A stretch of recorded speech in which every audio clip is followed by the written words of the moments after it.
नमस्कार साथियों, आज के करंट अफेयर्स में हम उन महत्वपूर्ण घटनाओं को समझेंगे जो यूपीएससी प्रीलिम्स और मेंस 2027 के लिए सबसे ज्यादा महत्वपूर्ण होंगे। तो शुरू करते हैं अपने प्रश्न से।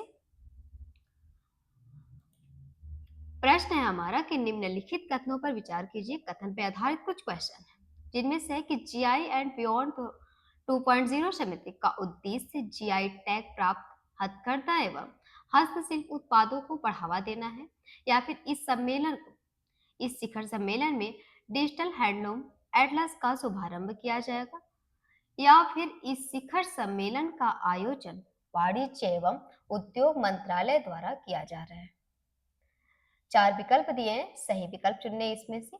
सही विकल्प हो जाएगा पहला और दूसरा कथन। ये दोनों कथन सही है। जीआई बियॉन्ड 2.0 समिति का उद्देश्य जो कि जीआई टैग प्राप्त हथकरघा एवं हस्तशिल्प उत्पादों को बढ़ावा देना है, वही इस शिखर का सम्मेलन जो कि डिजिटल हैंडलूम एटलस का शुभारंभ किया जाए। इस शिखर सम्मेलन के मुख्य उद्देश्य की बात करें अगर, तो ये जीआई मतलब जियोग्राफिकल इंडिकेशन, ये इसका फुल नेम होता है। ये टैग प्राप्त हथकरघा एवं हस्तशिल्प उत्पादों को राष्ट्रीय और अंतर्राष्ट्रीय बाजार में बढ़ावा देना तथा जीआई इकोसिस्टम से जुड़े सभी हितधारकों के बीच सहयोग को मजबूत करना, ये इनके मेन उद्देश्य थे। और जीआई एंड बियॉन्ड 2.0 समिति आयोजन की बात करें तो ये 5 अगस्त 2026 को जो कि डॉक्टर अंबेडकर अंतर्राष्ट्रीय के नई दिल्ली में इसका किया जाएगा। और इसका आयोजन जो कि वस्त्र मंत्रालय के विकास आयुक्त मतलब हथकरघा कार्यालय द्वारा हैंडलूम एक्सपोर्ट प्रमोशनल काउंसिल के सहयोग से किया जा रहा है। हैंडलूम एक्सपोर्ट प्रमोशन काउंसिल, इसे शॉर्ट में HEPC बोलते हैं। इस सम्मेलन में 100 से अधिक जीआई पंजीकृत हथकरघा एवं हस्तशिल्प उत्पादों का प्रदर्शन भी किया जाएगा। इसके साथ ही digital handloom atlas one platform infinite markets का शुभारंभ होगा, जो कि भारतीय हथकरघा उत्पादों को वैश्विक बाजार से जोड़ने के लिए विकसित डिजिटल मंच है। इस अवसर पर HEPC मतलब हैंडलूम एक्सपोर्ट प्रमोशन काउंसिल की हीरक जयंती लोगों को भी अनावरण किया जाएगा तथा आईआईटी मद्रास द्वारा जीआई क्षेत्र में एआई के उपयोग पर विशेष प्रस्तुति भी दी जाएगी। ये कुछ पॉइंट्स है जीआई बियॉन्ड 2.0 समिति से। आते हैं अगले प्रश्न पे। अगला प्रश्न है कि निम्नलिखित कथनों पर विचार कीजिए। उच्च बहुउद्देशीय परियोजना पर आधारित कुछ क्वेश्चन है कि ये रावी नदी की सहायक उच्च नदी पर विकसित की जा रही है, या फिर इस परियोजना से जम्मू कश्मीर एवं पंजाब में लगभग 90,000 हेक्टेयर भूमि की सिंचाई होगी, या इस परियोजना का मुख्य उद्देश्य केवल जल विद्युत उत्पादन ही है। तो चार विकल्प है, सही विकल्प हो जाएगा पहला और दूसरा। उच्च बहुउद्देशीय परियोजना जो कि रावी नदी की सहायक उच्च नदी पर विकसित की जा रही है। और उच्च बहुउद्देशीय परियोजना की बात करें तो ये रावी नदी की प्रमुख सहायक नदी उस पर, जिसका उद्देश्य केवल बिजली उत्पादन नहीं बल्कि सिंचाई, पेयजल उपलब्ध कराना और जल सुरक्षा बढ़ाना तथा सामाजिक आर्थिक विकास को भी बढ़ावा देना है। इस परियोजना से जम्मू कश्मीर के कठुआ एवं सांबा तथा पंजाब के पठानकोट एवं गुरदासपुर जिलों की लगभग 90,000 हेक्टेयर कृषि भूमि को सिंचाई सुविधा भी मिल जाएगी। और इसके अलावा देखा जाए तो कठुआ जिले को पेयजल एवं उद्योगों के लिए पानी भी उपलब्ध कराया जाएगा। इस परियोजना से 186,912 मेगावाट जल विद्युत उत्पादन होने की काफी संभावना है, जिसमें साथ ही यह रावी नदी के जल के बेहतर उपयोग, सीमा क्षेत्र में जल प्रबंधन तथा राष्ट्रीय सुरक्षा की दृष्टि से भी काफी महत्वपूर्ण मानी जाती है।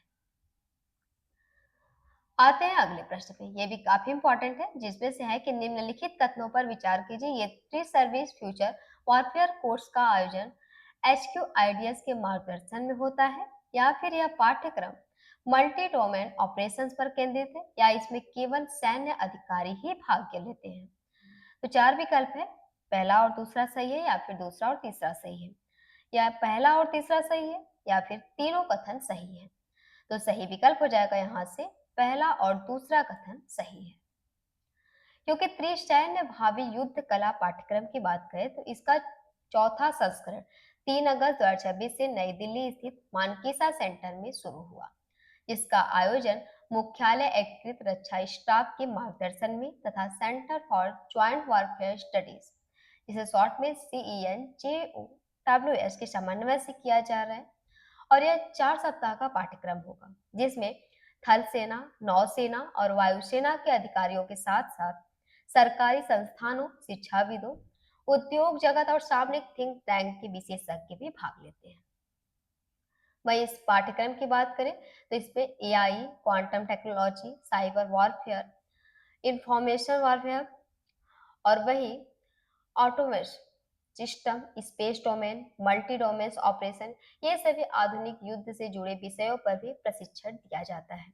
इसका उद्देश्य होता है कि भविष्य की युद्ध चुनौतियों के लिए सशस्त्र बलों की तैयारी को मजबूत करना।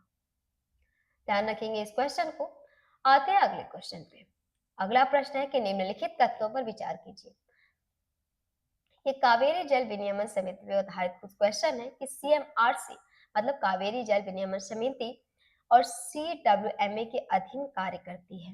दूसरा कथन है कि सीडब्ल्यूआरसी कावेरी जलाशयों की निगरानी करती है, या फिर कावेरी जल विनियमन समिति कावेरी जल विवाद का अंतिम न्यायिक निर्णय देती है। 4 विकल्प है, सही विकल्प हो जाएगा पहला और दूसरा कथन सही है, क्योंकि कावेरी जल विनियमन समिति और कावेरी जल प्रबंधन प्राधिकरण के अधीन कार्य करने वाली तकनीक समिति है, जो कि इसका गठन कावेरी जल विवाद न्यायाधिकरण जो कि 2007 के अंतिम निर्णय तथा सर्वोच्च न्यायालय जो कि 2018 के संशोधित आदेशों को लागू करने के लिए किया गया था। वही समिति का मुख्य कार्य है कि कावेरी बेसिन के प्रमुख जलाशयों के जल स्तर, जल भंडारण, जल की आवक एवं निकासी की निगरानी करना तथा सीडब्ल्यूएमए के निर्देशानुसार राज्यों के बीच जो जल छोड़ने की व्यवस्था होती है इसे सुनिश्चित करना। और हाल ही में जो कि सीडब्ल्यूआरसी ने कर्नाटक को देखा जाए तो 29 जुलाई से 15 दिनों तक प्रतिदिन 3500 क्यूसेक पानी तमिलनाडु को छोड़ने की सिफारिश भी की है, जिसे सीडब्ल्यूएमए ने मंजूरी भी दी है। आते हैं अगले प्रश्न पे। अगला प्रश्न है कि निम्नलिखित कथनों पर विचार कीजिए। ये स्वदेश दर्शन जो कि प्रसाद योजना, इस पे आधारित कुछ क्वेश्चन है कि स्वदेश दर्शन 2.0 गंतव्य केंद्रित पर्यटन विकास पर आधारित है, या फिर प्रसाद योजना तीर्थ एवं विरासत स्थलों के विकास से संबंधित है, या निधि प्लस प्लेटफॉर्म ई वीजा जारी करने के लिए विकसित किया गया है।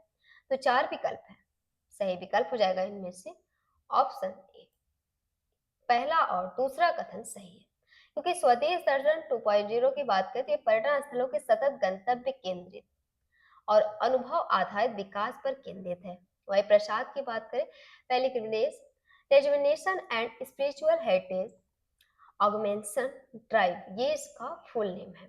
जो इस योजना का उद्देश्य होता है कि तीर्थ एवं विरासत स्थलों पर आधारभूत सुविधाओं का विकास और सांस्कृतिक विरासत का संरक्षण करना।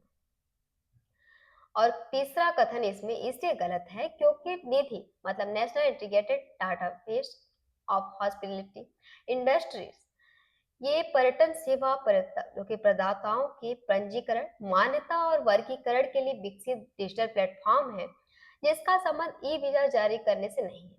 इसका संबंध है ई पर्यटक वीजा का एक अलग सुविधा। एक सवाल है आप लोगों के लिए कि हाल ही में ऑपरेशन एपिक फ्यूरी किस देश द्वारा शुरू किया गया सैन्य अभियान है। 4 विकल्प है, रूस, अमेरिका, इसराइल या फिर चीन। तो सही विकल्प को इसमें से आप लोगों को कमेंट बॉक्स में जरूर बताना है।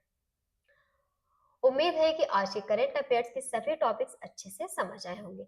अगर वीडियो अच्छी लगी हो तो कृपया वीडियो को सब्सक्राइब करें, लाइक करें और अपने दोस्तों के साथ जरूर शेयर करें। कल फिर मिलेंगे ऐसे ही कुछ करंट अफेयर्स के महत्वपूर्ण एमसीक्यूज के साथ। धन्यवाद।